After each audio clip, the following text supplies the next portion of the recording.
وہ کتنا دل گداز لمحہ ہے۔ قرآن نے اس منظر کو بیان کیا کہ جب حضرت خلیل اللہ نے خواب دیکھا، اپنے بیٹے کو ساتھ لے کر کے وادی منع میں پہنچتے ہیں، اور جو ارادہ تھا، عزم مصمم تھا، اس کا اظہار اپنے بیٹے کے سامنے کیا تاکہ اس نیکی میں بطیب خاطر یہ بھی شامل ہو جائے۔ قرآن نے اس کو بیان کیا ہے۔ ایسی انوکھی کہانی آپ کو کہیں نہیں ملے گی، ایسی سچی کہانی اور عظیمت کی دل آویز داستان کہ باپ اور بیٹا دونوں بیٹھ کے گفتگو کر رہے ہیں۔ کیا گفتگو ہے؟ باپ کہہ رہا ہے کہ یا بنیا، اے میرے بیٹے۔ جو اہل زبان ہیں وہ اس کی نزاکت کو اور اس کی لطافت کو سمجھتے ہیں کہ یا بنی نہیں کہا گیا، میرے بیٹے نہیں، یا بنیا۔ جس طرح ماں لاڈ سے اپنی بیٹی کو بیٹی نہیں کہتی، میری بچڑی کہتی ہے، تو جب وہ بچڑی کہتی ہے تو اس کے اندر گوند گوند کے محبت رکھی ہوئی ہوتی ہے۔ تو یہاں ذرا لفظ دیکھیے، یا بنیا، اے میرے بیٹے۔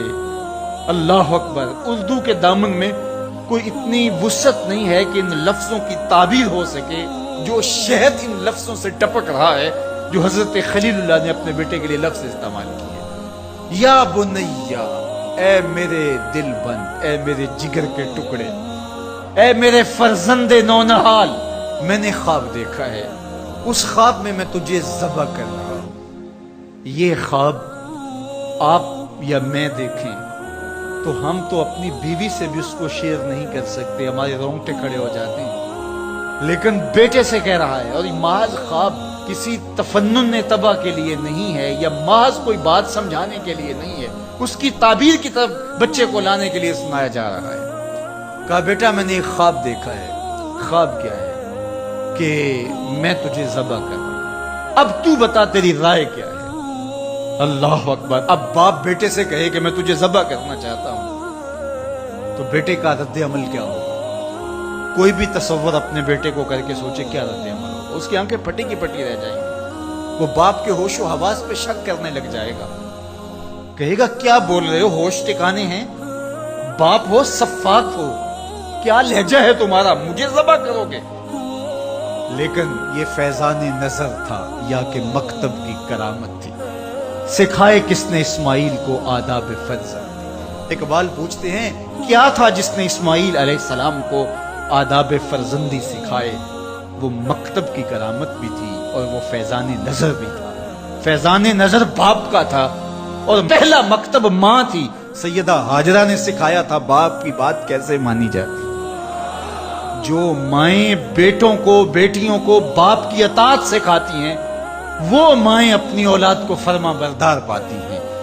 ماں کے ہاتھ میں اولاد کی تربیت کا جوہر ہوتا ہے۔ یہ سیدہ ہاجرہ کی تربیت بول رہی ہے جب باپ نے کہا بیٹے میں تجھ کو ذبح کرنا چاہ رہا ہوں۔ کتنی بڑی بات ہے، آنکھیں پھٹی کی پھٹی رہ جاتی۔ یہاں بیٹا کوئی جواب نہ دیتا، اس سکتے کے عالم میں گردن جھکا دیتا۔ مکمل اطاعت کہلاتی، انقیاد امر کہلاتا، امتثال حکم کہلاتا۔ باپ کہتا میں تجھے ذبح کرنا چاہتا ہوں، بیٹا خاموش ہو جاتا۔ السکوت من الرضا، لمحے حساس ہوں تو خاموشی بھی رضا مان لی گئی تو بیٹا صرف خاموش ہو جاتا، سر جھکا لیتا، یہ کافی تھا۔ انقیاد امر تھا، حکم کی تعمیل تھی، امتثال امر تھا۔ لیکن بیٹا کیا کہتا ہے؟ یا ابت افعل ما تؤمر، ابا جی جو کرنا ہے کر گزریے۔ باپ نے جو پوچھا تھا وہ ذبح کے حوالے سے پوچھا تھا، تو ذبح کا جواب ذبح سے مکمل امتثال امر ہے۔ لیکن بیٹا دو قدم آگے بڑھ کے کہتا ہے یا ابت، اے میرے پیارے باپ۔ اب اس میں بھی بیٹے کا لہجہ تبدیل نہیں ہوتا۔ جب باپ ذبح کرنے کا کہہ رہا ہو اس وقت میرے ابو کہنا یہ امتثال امر کی انتہا ہے۔ اور آگے کیا کہا؟ افعل، کر گزریے۔ یہاں یہ نہیں کہا ذبح کیجیے، باپ نے کہا ذبح کرنا چاہتا ہوں، لیکن ذبح کے جواب میں ذبح نہیں آیا۔ ذرا دل تھام کے بیٹھیے، کتنا امتثال امر اور مکتب کی کرامت کا کیسے ظہور ہوتا ہے۔ یا ابا تفعل ما تؤمر، اے ابو ذبح کیا، جو بھی کرنا ہے کر گزریے۔ ماں میں عموم ہے، عموم، ما تؤمر، جو بھی حکم ہے ذبح کیا ہے، جو بھی کرنا ہے کر گزریے، رہی بات میری تو یہ کام چھوٹا تو نہیں، ستاجدونی انشاءاللہ من الصابرین۔ آپ دیکھیں گے میں صبر کر کے دکھاؤں گا، میں صبر کر کے دکھاؤں گا، تڑپوں گا بھی نہیں۔ اب یہ منظر قرآن نے بیان کیا، فلما اسلما، جب دونوں نے طے کر لیا۔ کیا طے ہوا؟ فلاں نمبر کی گاڑی خرید لے نہیں، فلاں پلاٹ خرید لے نہیں، فلاں پلازا لے لے نہیں۔ باپ اور بیٹے کی وادی منع میں بات کیا ہوتی ہے؟ باپ کہتا ہے میں تجھے ذبح کرنا چاہ رہا ہوں، بیٹا کہتا ہے میں ہونے کے لیے تیار ہوں۔ آپ دیکھیں گے کہ میں جنبش نہیں کروں گا۔ اب قرآن نے یہاں جو لفظ استعمال کیے، ذرا لفظوں پہ فلما اسلما، یہیں سے اسلام ہے۔ اسلام یہ ہے یار کے آگے سر تسلیم خم کر دینا۔ من مانی کا نام اسلام نہیں ہے، اللہ رسول کی اطاعت کا نام ہے۔ فلما اسلما، جب دونوں نے اس بات کو طے کر لیا، دونوں راضی ہو گئے، باپ ذبح کرنے پہ راضی ہے، بیٹا ذبح ہونے پہ راضی ہے۔ وَتَلَّهُ لِلْجَبِينِ، اور باپ نے بیٹے کو پیشانی کے بل لٹا لیا، ہاتھ میں چھری پکڑی ہے۔ بوڑھا باپ اپنے نونہال بیٹے کو ذبح کرنے پہ آمادہ ہے، جس کا کوئی قصور نہیں ہے، جس کو اللہ سے دعائیں مانگ مانگ کے لیا تھا۔ اللہ اکبر، کارکنان قضاء و قدر دم بخود ہیں، آسمان بھی سوگ کی چادر اوڑے ہوئے، وادی منع تھر تھر کانپ رہی ہے، رضوان جنت اور حوریں سسک رہے ہیں، مالک قیامت آنے والی ہے۔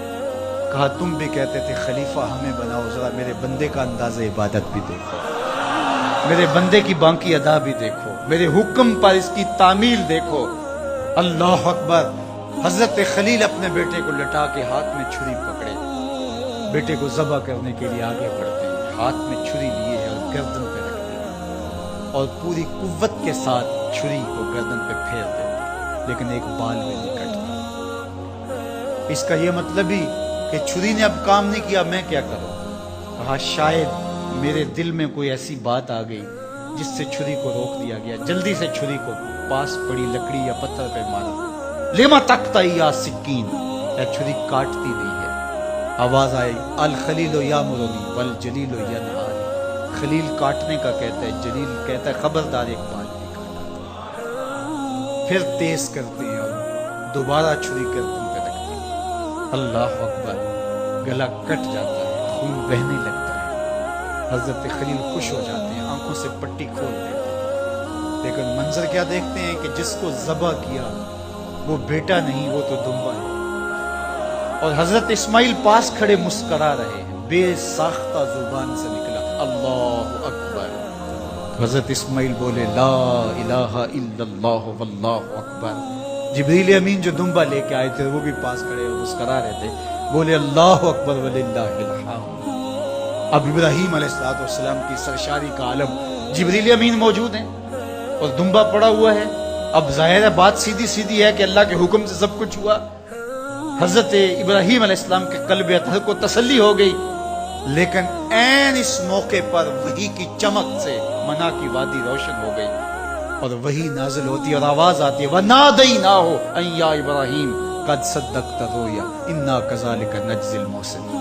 عین اس موقع پہ ہم نے بھی آواز دی، ابراہیم بس بس تو نے واقعی خواب پورا کر دکھایا، ہم نے تیری سنت کو قیامت تک باقی رکھا، اور اس تیری نشانی مٹنے نہیں پائے گی۔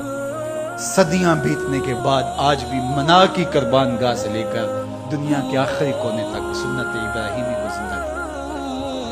اللہ اکبر، کتنا جگرا تھا اس باپ کا اللہ کی رضا کے لیے۔ خلت کے تاج یوں نہیں ملتے، عظمتوں کی معراج یوں نصیب نہیں ہوتی۔ باپ بیٹے کو ذبح کرنے کے لیے آمادہ ہو جاتا ہے۔ ہمارے ایک بزرگ کہا کرتے تھے بیٹے ہر بندے کا کوئی نہ کوئی اسماعیل ہوتا ہے، جب تک وہ اپنے اسماعیل کی گردن پہ چھری نہیں رکھتا اللہ کی دوستی نصیب نہیں ہوتی۔ اپنی خواہشات کی گردن پہ، اپنی آرزوؤں کی گردن پہ چھری پھیرو، اللہ کے لیے محبوب سے محبوب چیز قربان کرنے کے لیے آمادہ ہو جاؤ، پھر تمہیں وہ اپنی قربتوں سے مالا مال کرے۔